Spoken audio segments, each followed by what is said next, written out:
Hey guys, it's Sebastian, and in this video we have a serious topic to discuss. Dropshipping got exposed. So in this video, I'm going to explain if the business model is dead. Now, I've been getting this question asked fairly recently in the past few days because BBC News published an article basically exposing dropshipping to a lot of consumers and pointing out all of the negative sides of dropshipping, which in turn may affect our business model negatively. Before we get into it, be sure to leave a like and click subscribe if you haven't already, but now that that is out of the way, let's get into this video. If you guys haven't seen this BBC News article, I'll quickly go over it. So essentially, they interviewed someone on dropshipping and explained how dropshipping is a business model where people are making millions from goods that they never actually handle. Essentially, the article explains how people are dropshipping and selling cheap products from China and have flashy websites and marketing to convince consumers to buy these cheap products for a crazy marked up price, which obviously any business model is going to mark up the price of the product. That isn't the main issue with this article. The main issue they present is the fact that people sell fake products. So when you're dropshipping, you have the opportunity to dropship legitimate products and take care of your customers and provide a good product for them. The issue is a lot of people see quick and easy money when selling fake products. Right here, he mentions that people sell knockoff AirPods. I personally know people that have done 6 and 7 figures with knockoff AirPods, which is cool short-term money, but long-term, it's not going to get you anywhere, and you could get into lawsuits with selling fake products, which is not something I ever suggest. Another issue is a lot of influencers are now promoting dropshipping stores, including Kourtney Kardashian, which is an issue because if the dropshipping store doesn't deliver on these products and provide quality products, the influencer themselves will have a big impact and negative impact on their personal brand, which is not something influencers want to deal with, which also creates some issues when we're trying to work with influencers in the future because now a lot of influencers are more skeptical about who they work with. The main issue is consumers are now worried about shopping on websites that they're not familiar with because they don't want to buy cheap products from China. So how much did this affect dropshipping? We're going to get into that right now. So is dropshipping dead? Articles like this don't necessarily make dropshipping dead. However, the more consumers that know about it, the more work you'll have to put into your dropshipping business to maintain profitability. That is just obvious. The more people who know about the scammy looking sites that have slow shipping times, poor customer support, poor product quality, they will be more skeptical from buying products from websites that they don't know about, which is why you have to have great branding and just overall all of these things have to be taken care of if you plan on running a successful dropshipping business. These are all things that I've personally done wrong, so I understand exactly how to avoid these common mistakes. One of the main complaints consumers have are long shipping times. So for long shipping times, a solution to that is trying to use CJ Dropshipping and finding a US supplier on there for your product. And if there's not a US supplier, you can actually just go on and use a China-based supplier and try using CJ Packet. I've heard that people are getting 2-week shipping times with CJ Packet. It's still a viable source for fast shipping times to the US. So if you guys can find your product listed on CJ Dropshipping, I would strongly suggest you guys look into it just because you want to be sure you're delivering the product to your customers in a timely manner. 2-week shipping times are manageable as long as you maintain transparency in regards to your shipping times with your customers. The main issue a lot of people face with dropshipping is they keep their shipping times a secret or they try to mislead customers. Now that may generate short-term sales, but the issue is on your back end, the customers will be complaining constantly as to why their package is being delayed or why they haven't gotten their package and it's been a week or two. So that isn't really anything you want to deal with. I've personally had to deal with this and it's not fun at all. Even when I have a 1-week shipping time or 2-week shipping time, customers still get really bugged out if they don't have the product in a few days because a lot of people are used to Amazon where we can just Amazon Prime a product and get it in a few days. One tip I strongly suggest to you guys is when you're using a supplier, place an order before you actually start using the supplier to fulfill your dropshipping orders, to test the shipping times, and then also to test the product's quality.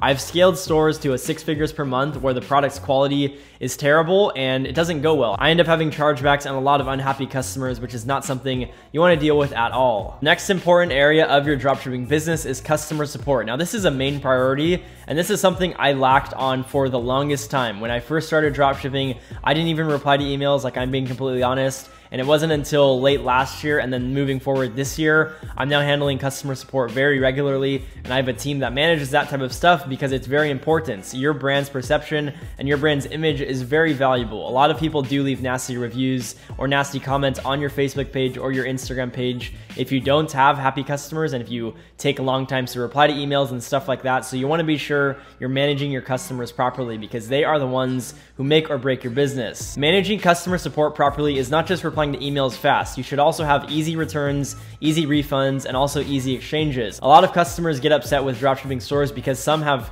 no refund policy or anything like that. So I do suggest setting all of that up and making sure your customers are taken care of. You shouldn't get a lot of returns and refunds if your product's quality is verified, so keep that in mind. The only issue with having refunds and returns is when your product's quality is not good. Once you're scaled up past $1,000 a day, one thing I do suggest is looking into a VA on Fiverr and hiring them to manage your email responses and all of that stuff, so that you can have some more time to grow the business. Now, a lot of people do have issues with hiring a VA because they don't know if they're gonna do the right work or not. So what I would do is hire them for a day or two, see how they do the work. Something else you guys might wanna try out is emailing into the customer support for your own website and seeing how the VA treats you. The last thing you want is a VA to ruin your brand's image, because that is very valuable. A lot of consumers are definitely used to the dropshipping site structure, so moving forward in 2020, you need to be setting up your Shopify dropshipping store a little bit differently if you want to continue to generate sales. A lot of people were using the debut theme or even booster theme, and it looked kind of spammy or generic. So you definitely do need to look into new strategies to set up your site to still convert traffic, because